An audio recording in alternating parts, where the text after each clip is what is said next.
আজকে তোমাদের সাথে চিকেন একটা স্টার্টার রেসিপি শেয়ার করছি। এর জন্য নিয়েছি বোনলেস চিকেন, পেঁয়াজ, রসুন, কাঁচা লঙ্কা। ফ্রাই প্যানে একটু বাটার দিয়ে তার মধ্যে রসুন কুচি অ্যাড করব। রসুনটাকে হালকা সটে করে তার মধ্যে এরম ভাবে পেঁয়াজটাকে দুফালি করে দিয়ে দেবো, যেহেতু পেঁয়াজগুলো ছোট আর এগুলোতে খুব ঝাঁজ হয়, সাম্বারের পেঁয়াজ বলে, তাই আর কুচিয়ে দিলাম না, এইভাবেই ডুমো ডুমো দিয়ে দিলাম। তারপর বোনলেস চিকেনটা অ্যাড করে দেবো। এর মধ্যে অ্যাড করব সামান্য লবণ আর গোলমরিচ গুঁড়ো। খুব ইজিলি এটা তৈরি করা যায় আর স্টার্টার হিসাবে খেতে তো মানে দারুণ লাগে। চটজলদি বানিয়ে ফেলা রেসিপি, বেশি কোনো আয়োজন করতেও হয় না। এর মধ্যে একটু সামান্য মিক্সড হার্বস অ্যাড করেছি।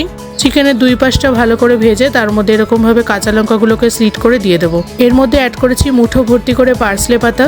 চাইলে তোমরা এতে একটু লেমন গ্রাস বা অন্যান্য হার্বসও অ্যাড করতে পারো। এর মধ্যে এরপর অ্যাড করে দিয়েছি একটুখানি গ্রেটেড চিজ। এটা কমপ্লিটলি অপশনাল, আমার ঘরে ছিল তাই দিলাম। ব্যাস, নামানোর আগে সামান্য একটু লেবুর রস বা ভিনিগার। আমার চিকেনের স্টার্টার রেসিপিটা কিন্তু রেডি। ভালো লাগলে লাইক, কমেন্ট, শেয়ার করতে ভুলবে না। দেখা হচ্ছে নেক্সট ভিডিওতে।